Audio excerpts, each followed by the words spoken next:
বিসমিল্লাহির রহমানির রহিম। আসসালামু আলাইকুম রহমতুল্লাহ। আজকে অনেকে এখনো আসে নাই, সমস্যা নেই। আমরা যেহেতু এখন অলরেডি রেকর্ডিং হচ্ছে, সমস্যা নেই।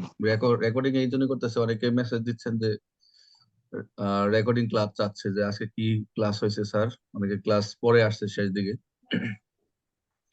আচ্ছা, আমার কথা ক্লিয়ার শোনা যাচ্ছে? জি স্যার, শোনা যাচ্ছে।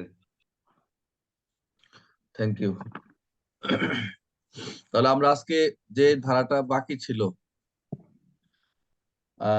ছিল হলো 27, আর এদিকে বাকি ছিল কি 30-এর খ। 30-এর খ স্যার। অপরাধের তদন্ত সময়সীমা। সবাই একটু মনোযোগ দাও। এটা রিটেনের জন্য আমি কালকে প্রথম এই প্রশ্নটা আউট করে দিলাম। কালকে বিশ্ববিদ্যালয়ে যে পরীক্ষাটা হবে, তোমাদের রিটেনটা আমি এই প্রশ্নটা দিব, এবং এইটা পুরাটা দিব না, প্রথম অথবা দ্বিতীয়, এই দুইটা অংশের ভিতরে একটা দেবো। তার মানে তোমাদের পুরাটাই পড়তে হবে। কারণ আমি যে বলে দেই যে প্রথমটা পড়বা, তাহলে ওইটুকুই পড়বে। এই আমাদের গত পরীক্ষা আমাদের আসছিল এই প্রশ্নটা, এইবার যারা পরীক্ষা দিচ্ছে, এইবারও আমি উত্তীর্ণ। এইবারও মোটামুটি একটা আইন থেকে আসছে, তোমার তদন্ত সময়সীমা। তবে তোমাদের পরীক্ষা আসতে পারে, এই জন্য এখন মেন বইটা বেশি গুরুত্ব দিতে হবে। এখানে অপরাধের তদন্ত সময়সীমার কথা বলা রয়েছে। আচ্ছা, সবার সবার ভিডিও কি তোমাদের শুধু বুলবুলি আমাদের এডমিনের ভিডিওটা মোট করা অসুবিধা নাই? বেবে আছে তো, খুব একটু ডিস্টার্ব করে, কোনো সমস্যা? তোমাদের ভিডিও আমি দেখতে পাচ্ছি, কোনো সমস্যা নাই। আচ্ছা, অপরাধের তদন্ত সময়সীমা, মনোযোগ দাও। এখানে দুইটা পার্ট আছে। কয়টা পার্ট, কয়টা অংশ? দুইটা অংশ। এখানে বলা হচ্ছে যে প্রথম তদন্তকারী কর্মকর্তা এবং দ্বিতীয় তদন্তকারী কর্মকর্তা, মাঝখানে দুইটা বিষয় রয়েছে। মানে আমি একটু হেডলাইন গুলো একটু বলে দিচ্ছি। একটা নির্দিষ্ট সময় থাকবে প্রত্যেকটা মামলায়। আদার সেকশনের ক্ষেত্রে বলা থাকে না, তবে কিছু কিছু স্পেসিফিক ভাবে, যে মাদক, তারপর হচ্ছে তোমার অস্ত্র আইন, তারপর হচ্ছে তোমার নারী ও শিশু, পারিবারিক, মানে বিভিন্ন যে কিছু কিছু আমরা স্পেসিফিক যে মামলাগুলো হয়, এই মামলাগুলোর, তারপর তোমার বিস্ফোরক উপাদান বলি, নির্দিষ্ট সময় থাকবে। এই সময়ের ভিতরে তোমাকে মামলা শেষ করতে হবে। তা না হলে তোমার বিরুদ্ধে যিনি নিয়ন্ত্রণকারী কর্তৃপক্ষ রয়েছেন, অর্থাৎ তোমার নিয়ন্ত্রণকারী কর্তৃপক্ষ কে? Police super. যেখানে আমাদের জেলাতে ডিসি বলা হচ্ছে, আর আমাদের জেলায় হচ্ছে পুলিশ সুপার, আর আমাদের হচ্ছে পুলিশ কমিশনার। তোমার নিয়ন্ত্রণকারী কর্তৃপক্ষ হচ্ছে এসপি, এসপি মহোদয়। আরেকটা কথা বলা আছে পাশেই, অথবা সংশ্লিষ্ট ম্যাজিস্ট্রেট। সংশ্লিষ্ট ম্যাজিস্ট্রেট বলতে আমরা বুঝবো সংশ্লিষ্ট কোর্ট, সংশ্লিষ্ট আদালত। এই কথাগুলো মনে রাখবো, আমরা এগুলো পাবো। এই জন্য আমি একটু বলে নিচ্ছি, তোমাদের খালি একবার দুই একবার বললে আমরা হয়ে যাবে। এরপরে বলছে তোমার সবশেষেই প্রত্যেকটা তদন্তেই একটা করে বিষয় বলছে, সেটা হচ্ছে তুমি যদি তদন্ত শেষ করতে না পারো নির্দিষ্ট সময় বলা রয়েছে, একটা টাইম দিছে, দ্বিতীয় একটা টাইম দিছে, এরপরে তুমি টাইম দেওয়া হয়েছে। আচ্ছা, বুলবুলিকে আমরা একটু মিউট করে নিই। হ্যাঁ, হয়েছে। তাহলে ওই টাইমের ভিতরে তুমি শেষ না করতে পারো, দেখা গেছে তোমার বিরুদ্ধে কি নেবে, নিয়ন্ত্রণকারী কর্তৃপক্ষ কে অর্ডার করবে। কে করবে? সংশ্লিষ্ট ম্যাজিস্ট্রেট বলে দিবে যে এর বিরুদ্ধে কি বিভাগীয় ব্যবস্থা নাও। হ্যাঁ, বিভাগীয় ব্যবস্থা গ্রহণ করার জন্য সুপারিশ করতে পারবে। সরাসরি তো নিবে না, যেমন আমাদের এখন কোর্টগুলাতে সাক্ষী না দিলে সরাসরি বিভাগে বেতন টেতন কাটার একটা সিস্টেম চালু হয়েছে। হ্যাঁ, মানে পুলিশ কততে যাবে না, আর পুলিশ কততে কাজ করবে না। এখন সবাই তো ল পড়ে, সবাই আইন পড়ে, মানে তদন্তের স্বার্থে না এখন। মানে তুমি পড়তে বাধ্য, তুমি যে চলাফেরা করবা, তোমার স্বাভাবিক চলাফেরা, অর্থাৎ আমরা পুলিশ হিসেবে, এজ এ পুলিশ হিসেবে আমাদের আইন জরুরি। আমরা সাধারণ নাগরিক তো এখনই মোটামুটি যেভাবে মানুষের আইনের প্রতি যেভাবে একটু জোর দিচ্ছে, আর পুলিশ তো 100% জানা থাকতে হবে, কারণ এখন পাবলিকে ভুল ধরে যে এটা না, এটা এইভাবে বলা আছে। কথা বুঝছো? দিনগুলো ঘনিয়ে আসতেছে যে তোমাকে ধরার জন্য। তো অতএব তোমাকে তারা যাতে, তুমি যাতে তাদেরকে ধরতে পারো, তোমাকে আরো হার্ডলি, তোমাকে আরো বেশি তোমাকে স্টাডি করতে হবে। তাহলে এখানে অপরাধ তদন্ত সীমা অংশ কয়টা? দুইটি। প্রথম অংশে বলা হচ্ছে, মনোযোগ দাও, যে প্রথমেই বলা হচ্ছে, দেখো একটা উপরে বলা আছে ফৌজদারি কার্যবিধি 1898, একটা কথা বলা রয়েছে যে এই এই এই আইনে যাই কিছু বলা থাক না কেন, বা এই আইনে যাই কিছু ভিন্নতা থাক না কেন, মানে আমরা ফৌজদারি কার্যবিধির অধীনে তো আমরা অনুসন্ধান, তদন্ত, তল্লাশি সবকিছু করতেছি। যাই কিছু থাকুক না কেন, এখানে বলা রয়েছে প্রথমত হচ্ছে আসামি গ্রেপ্তার।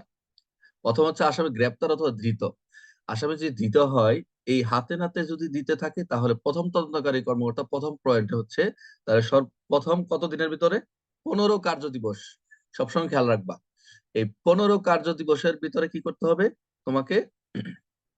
অপরাধ সম্পর্কে এই পরবর্তী এই কি করবে তোমার তোমার যে কার্যক্রম রয়েছে 15 কার্য দিবসের মধ্যে তোমার সম্পন্ন করতে হবে, হাতে নাতে দিতে হবে। তবে এখানে আইনের যে তদন্তের যে কার্যক্রম সময়সীমা আসলে এর ভিতরে সম্ভব না। কারণ হচ্ছে এখন অন্যান্য জেলা বা অন্যান্য জায়গায় তদন্ত কিভাবে করে জানি না, মানে যে টাইমটা দিছে সম্ভব না, আবার কিছু কিছু ক্ষেত্রে সম্ভব। হ্যাঁ, তো আমাদের খেয়াল রাখতে হবে, মানে যুক্তির সঙ্গে কারণ থাকতে হবে। আমরা একবারে ওই যে আমাদের এক্সকিউজ দেখানো, আমরা আমাদের অজুহাত দেখানো, এইসব বিষয় চলবে না। আমরা চেষ্টা করব নির্দিষ্ট সময়ের ভিতর শেষ করে দেওয়া, কারণ হচ্ছে এটা তো মামলা। আমরা যখন মামলাটা শেষ হয় তখন কোর্ট থেকে আবার আমাদের শেষ হওয়ার পরে কোর্ট শুরু করে, তো এগুলো কিছু বিচারিক বিষয় আছে, আসামিদের কিছু বিষয় রয়েছে। আমি একটু শেয়ার করে নিই কিছু কিছু বিষয়। যেমন আমরা পুলিশে চাকরি করি, আমাদের আত্মীয় স্বজন, ভাই বা যেই হোক, তোমাদের আত্মীয় স্বজন বা আমাদের সিনে যে মানুষ, অল অফ বাংলাদেশ, কেউ কারো না কারো আসামি বা ভাই আত্মীয় স্বজন ধরে থাকে। এখন বর্তমান যে পরিস্থিতি, মানে তোমার আত্মীয় স্বজনের কাছে তুমি কালার কিরকম, মানে তোমার একটা আত্মীয় স্বজন তোমাকে ধরছে, একটা নির্দিষ্ট সময় দেওয়া আছে, আসামিটা আজকে ধরো 6 মাস ধরে জেল খাটতেছে, তুমি রিপোর্ট দিচ্ছ না, বা 1 বছর হয়ে গেছে, এখন তুমি ডিলে কি পুলিশে ধরবা? এখানে না, পুলিশের কোনো দোষ এখানে আমি বলবো না, কিন্তু আত্মীয় স্বজনকে তুমি বুঝাইতে পারো না। হ্যাঁ, বোঝানো যাবে না, কিন্তু এখন ডিলেটা বিভিন্ন ভাবে হতে পারে। এখানে রিপোর্ট, এখন পুলিশ বলতো পুলিশ যা রিপোর্ট নিয়ে আসে না, ডাক্তার দেয় না, এই ধরনের বিভিন্ন অজুহাত। আসলে সবারই কিছু গাফিলতি বলবো না, মানে সবাই সবার জায়গা থেকে যদি একটু সচেতন থাকে যে আমার যে রিপোর্ট হচ্ছে, আমি একজন প্রাইমারি জাজমেন্ট, আমি যে রিপোর্টটা দিব বা আমার রিপোর্টটা একটু তাড়াতাড়ি দিলে যিনি জেল খাটতেছে বা জেলে আছেন, এখন তুই বলতে পারো সে তো আসামি, সে জেল খাটক একটা সাজা হয়ে যায়, কিন্তু এইসব বিষয় না। কথা হলো মানবিক দৃষ্টি, কিছু কিছু ক্ষেত্রে আমি বলবো না, কিছু কিছু বিষয়, এটা আমার ক্ষেত্রে হতে পারে, তোমার ক্ষেত্রে হতে পারে, যতটা পারা যায়, যতটুকু পারা যায়, যেহেতু আমরা চাকরি করি, যতটুকু পারা যায় যাতে একজনের চোখে যে জল, যাতে যে জলের কারণে আমার ক্ষতি না হয় ভবিষ্যতে, ঠিক আছে? যাই হোক, একটু আউট কথা বললাম। তাহলে অপরাধ তদন্তের সময়সীমা প্রথম হাতে দিতে হলে কত কার্য দিবসের মধ্যে সম্পন্ন করবে? প্রথম হচ্ছে 15, 15 কার্য দিবস মনে রাখবা। আবার 2 নাম্বার বলছে খতে বলে দিচ্ছে, তোমরা যদি এখানে 1 2 লেখো সমস্যা নাই, তবে এখানে যেভাবে আছে এভাবে লেখা, ক খ দিয়ে লেখার চেষ্টা করবা, মার্কস ভালো মার্কসের ক্ষেত্রে। খতে বলে রয়েছে যদি হাতে নাতে দিতে না হলে সেই ক্ষেত্রে 60 কার্য দিবস। অনেক ক্ষেত্রে আমরা আসামি পাই না, অস্ত্র পাই, তখন আমরা এটা গভীর তদন্ত করি রহস্য উদ্ঘাটনের জন্য, তখন এই 60 কার্য দিবসের কথা বলা রয়েছে। তাহলে প্রথম কথা 15, তারপর হচ্ছে 60। এরপর দেখো 2 একে বলা রয়েছে যে ভিন্নতর জায়গা কিছু থাকে না কোনো এই আইনে, ক এবং খতে বলছে হাতে নাতে হলে 15, হাতে হাতে না হলে 60। দুয়ে বলেছে যদি ওই এ ক এবং খর ভিতরে যদি তদন্ত সময়সীমা যদি শেষ করতে না পারো, একদম ইজি, তাহলে কি করবে? কারণ লিপিবদ্ধ করে আরো অতিরিক্ত সময়ের জন্য, তুমি আরো সময় দরকার, আরো 7 দিন তোমাকে সময় দেওয়া হবে। কতদিন? 7 দিন। যে স্যার আমি এই কারণে আমার এই যে সময় দেওয়া হয়েছিল আরো 7 দিন আমার টাইম বাড়ানো দরকার, তাহলে কার কাছে আবেদন করবে? অবশ্যই এর কারণ উল্লেখ করবে নিয়ন্ত্রণকারী কর্তৃপক্ষ, নিয়ন্ত্রণী কর্তৃপক্ষ, নিয়ন্ত্রণী কর্মকর্তা এবং সংশ্লিষ্ট ম্যাজিস্ট্রেটকে লিখিতভাবে অনুরোধ করবে। এটা তুমি যদি এই এরপরও যদি লাস্টে বলা হচ্ছে 3-এ, যেটা বলা হচ্ছে যে উপরোক্ত যদি এরপরও যদি না পাও, তাহলে সর্বোচ্চ কি করবা? 24 ঘন্টার ভিতরে, 24 আওয়ার্স এর ভিতর তুমি একটা ওই যে এই কারণ, আবার এই কথা বলছে যুক্তিসঙ্গত কারণ লিপিবদ্ধ করে একটা রিপোর্ট প্রদান করবা যে আমি পারতাছি না বা এই কারণে হচ্ছে না। তাহলে প্রথম আয়ুর কাজ শেষ। প্রথম আয়ু কত পয়েন্ট? কয়টা? 3টা। ভালো করে মনে রাখবা, পয়েন্ট কয়টা? প্রথম হচ্ছে 3টা। আচ্ছা, প্রথম হচ্ছে 15, তারপর 60, তারপর 24, তারপরে সরি, তারপর 7, তারপর হচ্ছে 24 ঘন্টা। 24 হ্যাঁ, এই হলো বিষয়। এরপর আসো দ্বিতীয় আয়ু। দ্বিতীয় আয়ু তুমি যা পড়ছো উপরে একটু উল্টায় দাও। প্রথম বলেছিল কত? 15 না? প্রথম আয়ু কত হাতে নিতে হলো? ওই যে 15, তারপরে হচ্ছে ওখানে বলছিল কত? 60। 60 7 আর হ্যাঁ, 24 ঘন্টা। Very good. তাহলে 60 30 আর এখানে হচ্ছে 24 ঘন্টা, এই হলো শেষ। মানে প্রথমটা তুমি যদি ভালো করে পড়ো, সেকেন্ডটা হচ্ছে উল্টাই দিলে হয়ে যাবে। এই জন্য প্রথমটা, প্রত্যেকটা তন্ত্রের প্রথমটা ভালো করে মুখস্থ করবা। এত মুখস্থ করা তো সম্ভব না, কিন্তু সবসময় টার্গেট রাখবা যে স্বাভাবিকভাবেই একটু বেশি বেশি লেখা প্র্যাকটিস করো। এখানে মোটামুটি আমরা যখন পড়াবো মোটামুটি হয়ে যাবে, এখন অনেক সময় আমরা অনেকবারই বিষয় দেবো। তাহলে মোটামুটি আমরা দ্বিতীয় এর ক্ষেত্রে পেলাম কত, 4-এর ক্ষেত্রে প্রথম পেলাম, যদি হাতে নাতে হয় সেই ক্ষেত্রে হবে অবশ্যই 7 কার্য দিবস, তারপর হচ্ছে 30 যদি হাতে নাতে না হয়। আর তারপরে হচ্ছে কত, তোমার 24 ঘন্টার ভিতর রিপোর্ট দিয়ে দিবে। সর্বশেষ দেখো 6, এই 6 নাম্বারটাই তোমার হচ্ছে তোমার বিরুদ্ধে বিভাগের ব্যবস্থা, যেটা আমি বললাম সর্বশেষ।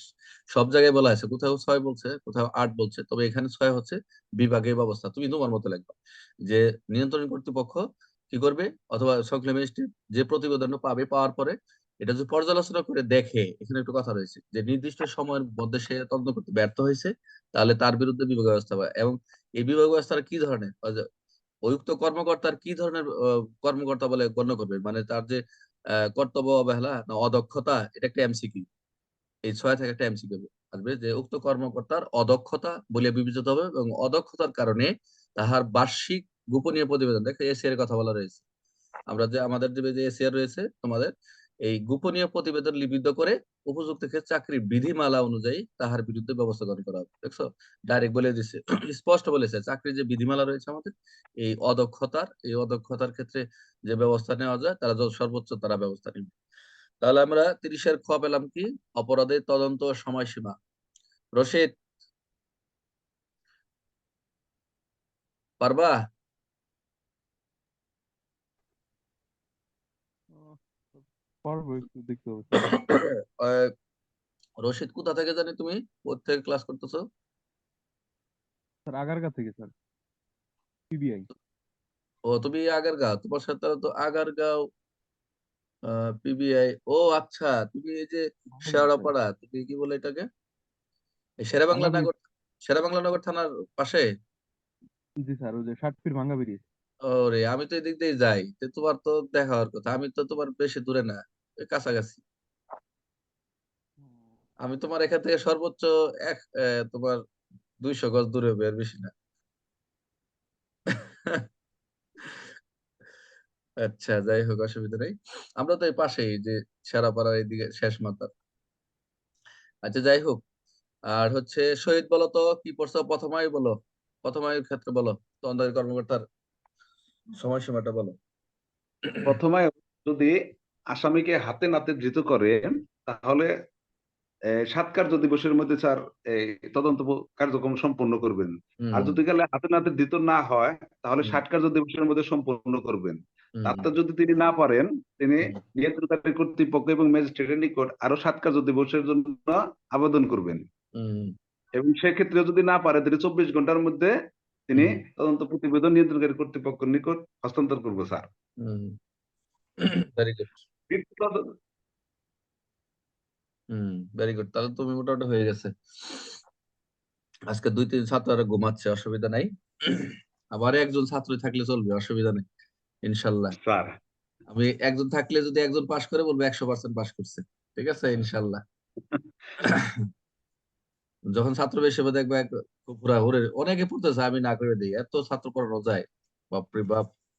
আচ্ছা, আমরা একটু রিভিশনে যাব। হ্যাঁ, ও আরেকটা বাকি পড়ছিল, 27 ধারাটা, বলছিলাম যে 27 ধারাটা, 27 ধারাটা একদমই জি, এটা আমি ফাঁকা রাখছিলাম এই কারণেই যে একটু আমি 1 মিনিট বলে দিচ্ছি। এই 27 ধারা হচ্ছে অব্যাহতি দান, কাদের কাদের অব্যাহতি পাবে। আমরা পড়েছিলাম না যে প্রথম দিকে পড়েছিলাম যে সরকারি অনেক সময় গেজেট প্রকাশ করে, সব জায়গায় বলা আছে সরকার বিজ্ঞপ্তি বা গেজেট, যে অস্ত্রের আদমশুমারি যখন করবে, অস্ত্র যখন এই যে অস্ত্র চলাফেরার উপর যখন নিষেধাজ্ঞা করবে, আমরা সব পড়েছি না 17 ক। তারপরে জি স্যার। পড়েছি সরকার ক্রোক করার আদেশ দিবে, বাজেয়াপ্ত করার আদেশ দিবে, এই ধরনের কথা সাময়িকভাবে বাজেয়াপ্ত 24 ধারা পড়েছি। তাহলে এই যে বিষয়গুলা সরকার একটা গ্যাজেট করে কিন্তু দিবে, বিজ্ঞপ্তি দিবে। এই সরকার গ্যাজেট বা বিজ্ঞপ্তি মারফত ছাড়া কোনো কিছু কার্যক্রম অংশগ্রহণ করবে না। এখানে বলছে এই যে গ্যাজেট বা বিজ্ঞপ্তি প্রকাশ করলো সারা বাংলাদেশ, যেহেতু আমি প্রথমে বলেছি এই আইনটি সমগ্র বাংলাদেশের জন্য প্রযোজ্য। যদি নির্দিষ্ট অঞ্চল অঞ্চল উল্লেখ করে, যেমন কিছুদিন আগে এই যে তোমার ময়মনসিংহে একটা নির্বাচন হলো, আবার কিছু কিছু জায়গায় নির্বাচন বাতিল হয়েছে কোনো কারণে। তো এইসব জায়গায় যে সরকার যে সকল এলাকায় নিষেধাজ্ঞা জারি করে এই অস্ত্রের ক্ষেত্রে, যে এত তারিখ থেকে এত তারিখের ভিতরে, যেমন এখন দ্বাদশ নির্বাচন হয়ে গেল, এখানে যে রুলিং ছিল যে অস্ত্রের বিষয়গুলো, এগুলো কিন্তু আবার বিজ্ঞপ্তি দিবে যে একটা টাইম শেষ হলেই আপনারা এটা কি করবেন, অস্ত্রগুলা নিতে পারবেন, বা অস্ত্রগুলা সংশ্লিষ্ট থানা থেকে নিয়ে যান। তারা ওই আবেদন করে ওই জিডি করে বা যে নিয়ে নিবে। এরকম তোমার সংশ্লিষ্ট যে সকল ওই এলাকাগুলোতে নিষেধ করা হয়েছে, এগুলো তো অব্যাহতি দিবে, অর্থাৎ প্রত্যাহার করবে। যে এখন থেকে প্রত্যাহার করলে আপনারা স্বাভাবিকভাবেই নিষেধাজ্ঞা যে গুলো করেছিল আওতাভুক্ত করতে পারবেন। এটা সরকার পরীক্ষা এমসিকিউ আসতে পারে যে এই অব্যাহতি দানের ক্ষমতা, এমসিকিউ অব্যাহতি দানের ক্ষমতা কার? সরকার, ম্যাজিস্ট্রেট, অথবা তোমার দিতে পারে পুলিশ সুপার, ডিসি, এরকম। তাহলে সরকার প্রথমে বলছে, সরকার বিভিন্ন সময় গেজেটে বলেই দিচ্ছে সরকার কথা। তাহলে অব্যাহতি দানের ক্ষমতা কার? সরকার। আর যে আচ্ছা, বিজ্ঞপ্তি গুলা দিবে বা আহ, তোমার গ্যাজেট গুলো প্রকাশ হতে, সেগুলো কি করবে, বিভিন্ন অঞ্চল থেকে প্রত্যাহার করে নিবে, বাতিল করে নিবে। ক্লিয়ার? এখানে কিছু নাই, আমরা একবার রিপিট দিয়ে আমরা আজকে কিন্তু এমসিকিউ দিব, আজকে আবার মোটামুটি তোমরা এখন পর্যন্ত কিন্তু 20 পর্যন্ত বা 17 18 পর্যন্ত এমসিকিউ। আমি এই অস্ত্র আইনে সর্বোচ্চ এমসিকিউ তৈরি করছি, জানো কতগুলা? 112টা এমসিকিউ তৈরি করছি। 33টা ধারা থেকে 112টা এমসিকিউ। বিশ্বাস করবো না, মোটামুটি আশা করি যদি এমসিকিউ দেয় এর ভিতর থেকেই দিবে। মোটামুটি অনেক কষ্ট করা হয়েছে। আর কালকে আমরা যেগুলো এমসিকিউ হয়ে গেছে এখান থেকে অল্প কিছু দিব, 4 5টা, আর বাকি থেকে এই যে ক্লাস শেষ পর্যন্ত আমাদের এমসিকিউ রেডি। আর তোমরা ওই কি বলে এমসিকিউর উত্তরটা আমরা শেষে দিয়ে দিব। আর কাল যে পরীক্ষাটা হবে, কালকে 30 মিনিটে পরীক্ষা হবে। কালকে 30 মিনিট পরীক্ষা হবে, 7টা 30-এ শুরু হবে, ঠিক 8টায় শেষ হয়ে যাবে। একদম টাইমে শেষ করবা। আর তোমাদের স্যার একটা কয়টা অনুরোধ পর্যন্ত করবো আমরা, তোমরা যেখানে আসো না কেন, কম্পিউটার দোকানে গিয়ে, যেহেতু আমরা অনলাইন, তোমরা পকেট থেকে কিছু টাকা খরচ হবে। সারা বছরে যদি 2 4 5 হাজার টাকা খরচ না হয়, যদি নাই বলতে পারো যে 2 3 5 4 5 হাজার টাকা খরচ হয়েছে, তাহলে তো পাস করবা, ইনশাল্লাহ ভালো রেজাল্ট করবা। 2 4 5 হাজার টাকা খরচ করতে হবে তো, যেহেতু একটা আল্লাহ যদি সম্মান দেয়, তাই না? শোনো, ওই যে কম্পিউটার দোকানে যাবা সবাই, গিয়ে বলবা যে একটা অমার শিট দেন আমার। কারণ আমি এখানে অনলাইনে তো তোমাদের অমার শিট আমি অন্যভাবে কিছু কিছু প্র্যাকটিস করাবো। আমার এখানে যে অমার শিট আছে সেটা হচ্ছে খালি ক্লিক দিলে তুমি 50 মিনিটের আনসার, 30 মিনিট আনসার মানে 5 মিনিটে হয়ে যাবে, খালি ক্লিক মারবা। এরকম পরীক্ষা আমি নিবো না, কারণ এটা একটা অলসতা। এই অলসতা আমি তৈরি করবো না। তোমরা প্রত্যেকে একটা বের করবা, কম্পিউটার যাই বলবো যে হ্যাঁ আমার আপনাকে 10 টাকা দিচ্ছি, একটা অমার শিট দেন, 1 থেকে 50 পর্যন্ত নৈতিক অমার শিট। তাহলে কি করবে, ওরা কম্পিউটার বের করে, তুমি কি করবা, একটা দিয়ে তুমি 20 30টা ফটোকপি করে নিবা। 1 টাকা করবো, তুমি এটা রেখে দিবা। আমি যখন বলবো পরীক্ষা দেওয়ার, এক থেকে বাস তুমি সুন্দর করে 30 মিনিটের বৃত্ত ভরাট করবা, একটা টাইম। তুমি পারো নাই, তোমার 40টা হয়েছে, টাইম শেষ, তুমি স্টপ। নিজেকে জাজ করো। নিজেকে নিজেকে তুমি জাজ করতে পারলে নিজেকে, তুমি তোমার নিজের সাথে প্রতিযোগিতা করো। তুমি এই মামুনের সাথে প্রতিযোগিতা দরকার নাই, অ্যাডমিনের সাথে প্রতিযোগিতা দরকার নাই, তুমি সারা বাংলাদেশ প্রতিযোগিতা দরকার নাই। তুমি যখন নিজের সাথে প্রতিযোগিতা করবা, ইনশাল্লাহ মানে ইউ আর সাকসেস। এই জন্যই তোমাকে এখান থেকেই মোটামুটি আমরা যেভাবে গাইডলাইন দিই, আশা করি ইনশাল্লাহ তোমরা ভালো করবা। ক্লিয়ার বিষয়টা? আর ওই যে আহ একটু অসুবিধা হচ্ছে প্রথম প্রথম, তো তোমরা ওই যে আহ ক লেখা ব্রেকেট দেওয়া দরকার নাই, ক লেখবা ক্লিয়ার। আবার ব্রেকেট দিলে হয় গ আর খ একটু, আমার মনে হচ্ছে একটু পেস লাগাই ফেলছেন। এই জন্য আমি আনসার দিচ্ছি, তোমরা ব্রেকেট দেওয়া দরকার নেই, স্বাভাবিকভাবেই। আর এটা পেস লাগবে না, তোমরা ওই যে অমার্কশিটটা নিয়ে আসো, ক আর গ পূরণ করো। তাহলে আমার প্র্যাকটিসটা হবে, তোমার বৃত্ত ভরটা সঠিক জায়গায় হবে। তাহলে আমার ভালো হয়। তোমরা আজকে যাবা, আজকে কম্পিউটার দোকান বলবা না যে 5 7টা দেন, বলবো যে আমার একটা দেন, সর্বোচ্চ নিব 2 টাকা 3 টাকা বা 5 টাকা। তুমি 10 টাকা দিবা, বলবো যে একটু অমার্কশিট বের করে দেন, আমার এটা লাগবে আর কি, আমার অ্যাসাইনমেন্ট আছে। তাহলে ওরা বের করে দিবে। আমার কাছে আছে, আমি একটা নমুনা দিব না, যদি দেই তুমি এটা প্রিন্ট করতে পারো। যে আমি হোয়াটসঅ্যাপে দিবা যায় যে আমি গ্রুপে দিয়ে দিচ্ছি, ঠিক আছে? নমুনাটা তুমি হোয়াটসঅ্যাপে নিয়ে তুমি কম্পিউটার দোকানে গেলে তারা বের করে দিবে। মিনিমাম 20 30টা করবা, 20 30টা একদিনই করবা, এই পুরা বছর চলে যাবে। আমি যেটা করছি আর কি, কথা বলছো, এটা প্র্যাকটিস করলে কি হবে, তোমার পরীক্ষা হলে যে জড়তা, আমাদের কর্তৃপক্ষ, সিনিয়র স্যাররা বা বিভিন্ন ইউনিটে পরীক্ষা শেষে তোমার শেষ দিকে এসে একটা করে পরীক্ষা নেয়। আবার অনেক ক্লাস গুলো তো এই সিস্টেম নাই, অনেকে তো ভরট করে। তো আমি নিজে ব্যক্তিগত আমার অভিমত, যেটা আমার মনে হয় ভালো। এবং তোমাদের ভিতরে যে ভীতি রয়েছে পরীক্ষার আগ পর্যন্ত, রোল নাম্বার, তারপর বিপি নাম্বার, এইগুলো যদি তুমি আগে থেকে পূরণ করো, তোমার ভিতরে একটা ভীতি দূর হবে। তার নাহলে তুমি সারা বছর ভালো করছো, কিন্তু পরীক্ষা হলে যায় তুমি বিপি নাম্বারটা ভুল করছো। মানে এর মতো কষ্ট আর দুঃখ এটা হয় না। মনে করো এই যদি আহ, ওদের টার্গেটই হচ্ছে যে সবাই বিপিতে ভুল করুক, ভুল নাম্বার তো ভুল হোক, তারপর কোনো এক জায়গায় ভুল হোক। মনে করো তোমার ছাত্রই মানে ভুল করা, এই ভুলটাই তুমি করো। আর ভুল করলে তো তুমি তো 10,000 20,000 পরীক্ষা হবে, এর ভিতরে তো ঝরে যাওয়া। তাই আমরা এত কষ্ট করে যদি শেষ দিকে এসে হয়, তাহলে আমরা চেষ্টা করবো আর কি এদিকে মনোযোগ দেওয়া, ঠিক আছে? তাহলে আমরা আগামীকাল পরীক্ষা আমাদের, আশা করি আজকে রিটার্নের একটা নাও, রিটার্নের সাজেশনটা নিয়ে নাও, ধারাগুলা লেখো। রিটার্ন লিখিত পরীক্ষা হবে তো বিশদভাবে নাও। 6টা প্রশ্ন থাকবে, 5টা প্রশ্ন থাকবে ছোট ছোট, কিন্তু মোটামুটি 6 থেকে 7 লাইন করে লিখবা, নিজের মতো করে লিখবা, ধারা সঠিক লিখবা। প্রশ্ন সহজ হবে, একটু ঘুরাই দিব। প্রশ্ন হচ্ছে, তোমার শুধু ধারাটা লেখো, ওই ধারা থেকে প্রশ্ন দিব আমি।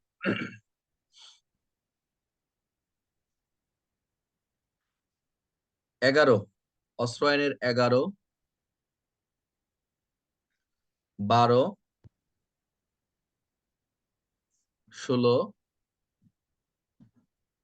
17 ক,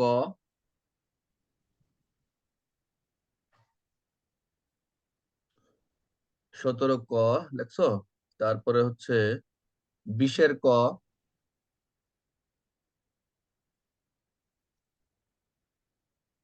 25,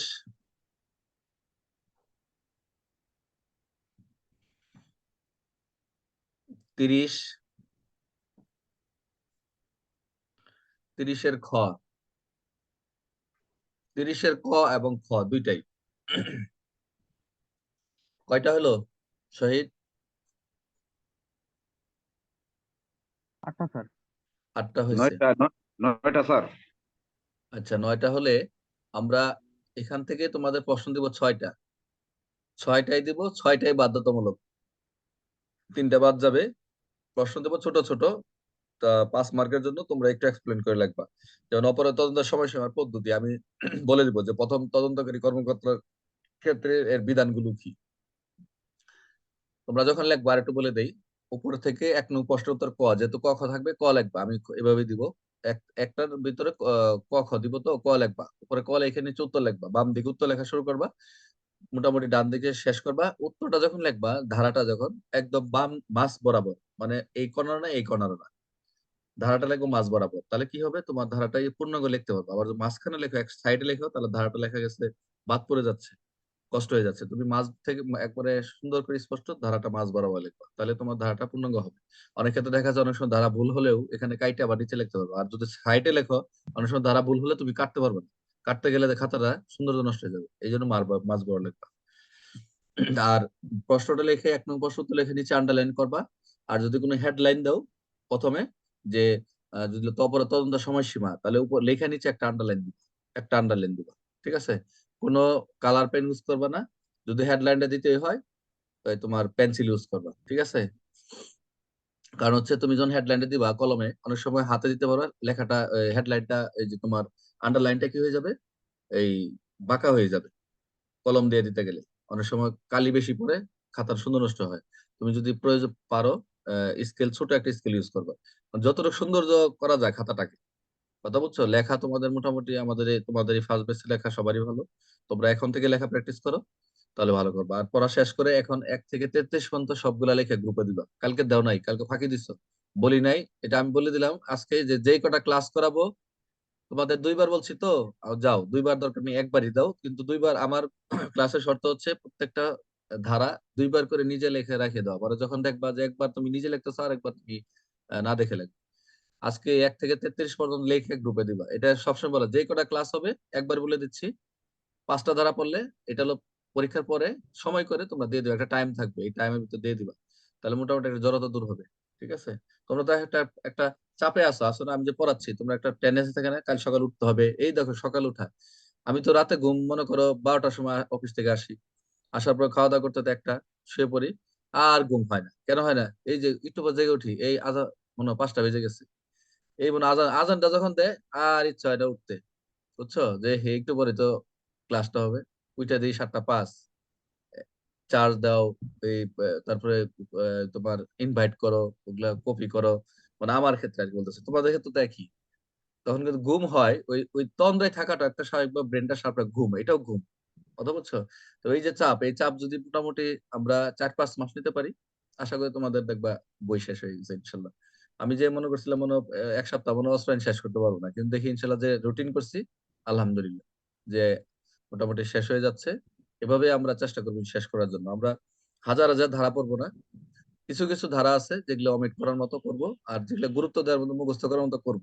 যে প্রশ্নগুলা তোমার গাইডে আছে, আমরা এখান থেকে মুখস্থ করবো, গাইড পড়বো না। গাইড আমরা বলে দিব যে কোন গাইডে কোন কোন প্রশ্ন তুমি বুঝতে অসুবিধা, সেগুলো পড়বো। সাক্ষ্য কিছু প্রশ্ন পড়বো, কিছু কিছু প্রশ্ন আছে ওগুলো আমরা পড়বো, সংজ্ঞাগুলো কিছু কিছু পড়বো, যাতে পরীক্ষার পার্থক্যগুলো কিছু গাইড থেকে পড়বো। আর মোটামুটি যা আছে মোটামুটি নিতে পারো বই থেকে, আশা করি ইনশাল্লাহ হয়ে যাবে। তাহলে আমরা একবার রিপিট দেই আজকে রিভিশন ক্লাস দিয়ে আমরা বিদায় নিবো, যেহেতু এরপর আবার এমসিকিউ পরীক্ষা তোমার একটু পরেই, আমরা আর 20টা দিব। এরপর কালকে 50 মার্ক পরীক্ষা। তাহলে তোমরা কালেকশন করবা, হ্যাঁ? মন থাকবে তো শহীদ? জি স্যার। ওকে। তাহলে আমরা প্রথম থেকে পড়েছি। আমরা প্রথম পড়েছি 1 নম্বর সংক্ষিপ্ত শিরোনাম আওতা, এখানে 2টি পয়েন্ট ছিল। তাহলে আমরা আরেকবার বলে নিই। অস্ত্র আইন 1878, কত সালের আইন? 1878 সালের আইন। কত নং? 11 নং আইন। এটা সংশোধনী কত? 2002। আচ্ছা, একে হচ্ছে আমরা সংক্ষিপ্ত শিরোনাম পেলাম। তারপরে 4-এ 2-2 দরকার নাই, 2-3 দরকার নাই। 4 হচ্ছে সংজ্ঞা। 5-এ পড়েছি বিনা লাইসেন্সে আহ উৎপাদন, রূপান্তর, বিক্রয় নিষেধ। 6-এ পড়েছি বিনা লাইসেন্সে কি আমদানি রপ্তানি করা যাবে না, এখানেও নিষেধ। আর 7-এ পড়েছি যে কোথাও সরকারের অনুমতি অনুমতি নিয়ে কি করতে হবে, সরকারের অনুমতি মাল গুদামে রাখতে হবে, অবশ্যই সরকারের অনুমতি প্রয়োজন।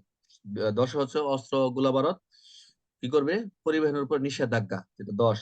11 তল্লাশি ঘাটিতে স্থাপনা, এটা ইম্পর্টেন্ট বলেছে, রিটেনও দিয়েছে। 12 সন্দেহজনক ভাবে অস্ত্র বহনকারী ব্যক্তিকে পিটা পরনায় গ্রেপ্তার। 13, 13, 14, 15 আমরা মিলাই বলছি। 13 তে বলছি যে বহন, আর 14 হচ্ছে দখল, আর 15 হচ্ছে কতিপয় স্থান। 16 বলছি যে কতিপয় ক্ষেত্রে অস্ত্র থানায় অথবা ডিলার নিকট জমা। 17 হচ্ছে লাইসেন্স সম্পর্কিত অস্ত্রের কি বিধিমালা প্রণয়নের ক্ষমতা। আর 17 ক ক বলেছি যে অস্ত্র শস্ত্র সঙ্গে নিয়ে চলাফেরার বিধিনিষেধ, এটা রিটেনের কথা বলছি। 18, ও 18 প্রশ্নটা বাতিল করছে, এটা একটু নেও। 18টা রিটেনের অ্যাড করো, ভেরি ইম্পর্টেন্ট। 18টা যে পরীক্ষায় সবসময় আসে, এটাই বাদ দিয়ে দিচ্ছি, নাও। 18, 18 গাইডে আছে এটা প্রশ্ন। 18, আচ্ছা। লাইসেন্স বাতিল বা সাময়িক স্থগিত করেন 18। 19, 19-এ বলছি 5, 6, 10, 13 থেকে 17 পর্যন্ত এই লঙ্ঘনের শাস্তি। এখানে আমি শাস্তি হচ্ছে 7 বছর, 7 বছর কম হবে না। 19-এর ক, এটা ইম্পর্টেন্ট শুধু তোমার এমসিকিউ এর জন্য। 19-এর ক, এটা এটা শুধু থানার প্র্যাকটিক্যালি মামলা টামলা করে এই সেকশনকে, 19 এবং 19-এর ক। তাহলে 20, 5, 6, 10, 14, 15 লঙ্ঘনের শাস্তি। 20-এর ক, রিটেনের জন্য কতিপয় ক্ষেত্রে শাস্তি বা দণ্ডের পরিমাণ বৃদ্ধি। 21, লাইসেন্সের শর্ত লঙ্ঘনের শাস্তি। 22, জ্ঞাতসারে লাইসেন্স ব্যক্তি নিকট অস্ত্র শস্ত্র ক্রয়ের শাস্তি। 23, বিধি লঙ্ঘনের শাস্তি। 24, বাজেয়াপ্তকরণের ক্ষমতা। 25, ভেরি ইম্পর্টেন্ট লিখিতের জন্য, ম্যাজিস্ট্রেট কর্তৃক তল্লাশি আটককরণ। এই প্রশ্নটা সবসময় সব জায়গায় রয়েছে, এটা তোমার ক্ষমতা পাওয়ার, তুমি এটা মুখস্থ রাখবা। 26, সরকার কর্তৃক দখল বা এবং আটক রাখা। 27, অব্যাহতি দানের ক্ষমতা। 28, অপরাধ সম্পর্কে তথ্য প্রদান। 30, তল্লাশির পদ্ধতি, যেটা তল্লাশির 19-এর চর অনুসারে দণ্ডনীয় অপরাধের তল্লাশির পদ্ধতি। 30-এর ক, বিশেষজ্ঞের মতামত নিষ্প্রয়োজন। 30-এর খ, তদন্তের সময়সীমা। 31, অর্থাৎ অন্য আইনের প্রয়োগ কি হবে না, নিষিদ্ধ হবে না। 32, আগ্নেয়াস্ত্র শুমারি গ্রহণের ক্ষমতা। 33, সর্বশেষ, নোটিশ এবং তামা মোকদ্দমা দায়েরের মেয়াদ।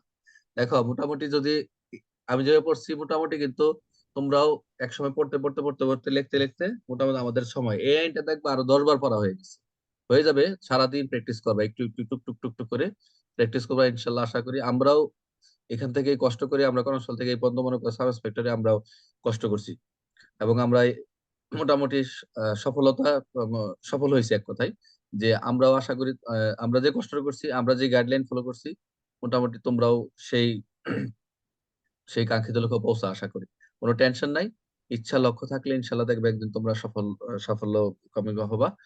আর লোকমান এইমাত্র এলো নাকি? লোকমান, লোকমান, ও আচ্ছা, হ্যাঁ আমি তো বললাম যে কে আসছে এই মাত্র, দেখি তো এই মাত্র অ্যাড কে হয়েছে। ও মামুন রশিদ, কে আসছে এই মাত্র, একজন অ্যাড দেখাচ্ছে। অসুবিধা নাই, এখন তো ক্লাস রেকর্ডিং ক্লাস, কোনো সমস্যা নেই। যারা ক্লাস পরে আসতেছে বা কোনো সমস্যা নেই, আমরা রেকর্ড গুলো আমরা ক্লাসে গ্রুপে দিয়ে দিব। আচ্ছা বলো তো, এই 33টার যে আমরা আলোচনা করলাম, কারো কোনো সমস্যা আছে? কোনো সেকশনে বুঝি না, কোনো শব্দ, কোনো ওয়ার্ড বা কোনো সেকশন বুঝতেছি না, এরকম কোনো কিছু আছে বলো তো? তোমরা এগুলো আলাদা করে নোট করবা, সুন্দর করে নোট করে আমাকে গ্রুপে দিবা, আমি আবার রিভিশন করাবো, আবার বোঝাবো, কোনো সমস্যা নেই। বলো। আর তোমাদের গ্রুপে কোশ্চেন থাকলে গ্রুপেই প্রশ্ন করবা, গ্রুপ থেকে দেখবো আনসার পেয়ে গেছে। বলো।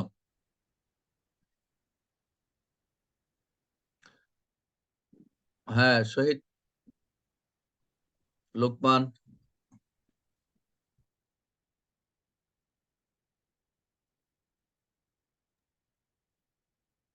স্যার ভালো করে দেখতে তোমাদের পাচ্ছি না। নেটে একটু সমস্যা করতেছে মনে হচ্ছে।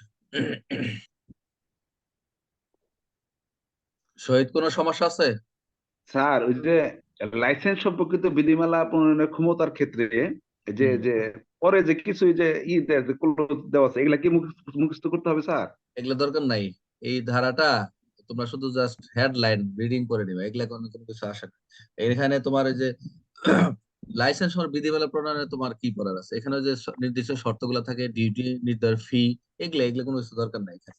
জি ঠিক স্যার, জি আছে, স্যার। এগুলো দরকার নেই, অনেকে পড়ার দরকার নাই। তবে এটা আবার কোন ক্ষেত্রে আবার এই লাইসেন্স সম্পর্কে প্রশ্ন আসছে, তল্লাশি করবে, এই ধার দিয়ে দিও না, এটা আলাদা স্পেসিফিক পিআরবি বলা আছে। পরিদর্শনের কথা পিআরবি 200 দেখবা, আইএসপিসি বলা আছে, বলে দেবো, কোনো সমস্যা নেই। ইন্সপেক্টর তল্লাশি করবেন, অস্ত্রের তোমার বিষের দোকান তল্লাশি করবেন, এগুলা স্পেসিফিক ভাবে বলা আছে। আমরা যদি কোনো নতুন কোনো ক্লো পাই, ও বাপরে ভাই, এত ওর বাবু কার এটা, ঘুমাচ্ছে। হ্যাঁ। আচ্ছা, ঠিক আছে, তাহলে তোমরা একটু ওর পরীক্ষা দিবা, ঠিক আছে? তাহলে কোনো সমস্যা নেই আশা করতেছি। আর কালকে কিন্তু প্রস্তুতি নিবা, 50 মার্কের পরীক্ষা। আর আমি গ্রুপে ওই যে অমার শিটটা দিয়ে দিচ্ছি ডাউনলোড করে, তোমরা ওইটাই 12টা 1টার দিকে গিয়ে নিয়ে কে কে নিয়ে আসছো 10 15 20 কপি আমাকে গ্রুপে দেখাবা। পড়ালেখা এখন তো কষ্ট করতে হবে, বেশি একটা কষ্ট করা লাগবে না। তোমরা, আমার কাজ হচ্ছে ভালো একটা রাস্তা বের করে দেওয়া, গাইডলাইন দেওয়া, সেই আশা করি আমি সঠিক গাইডলাইনটা দিব। আর তোমাদের কাজটা হচ্ছে তোমরা একটু পরিশ্রম করো। সারাদিনে মিলে যদি 2 ঘন্টা না বের করতে পারো, তাহলে ব্যর্থতা।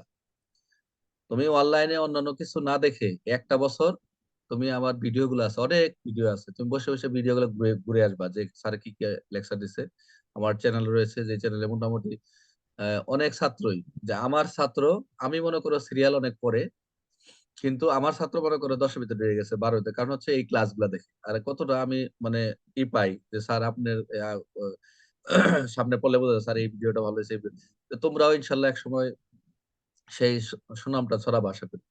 তো আশা করি তোমরা মোটামুটি আহ ভালো করবে। তা আমি একটু পরে আমি প্রশ্ন দিয়ে দিচ্ছি, ঠিক আছে? একটা পরীক্ষা দাও, পরীক্ষা দেওয়ার পর কালকের জন্য প্রস্তুতি। আর পাস মার্ক হচ্ছে আহ যেহেতু 50-এ 30, 29 পাইলে ফেল, ঠিক আছে?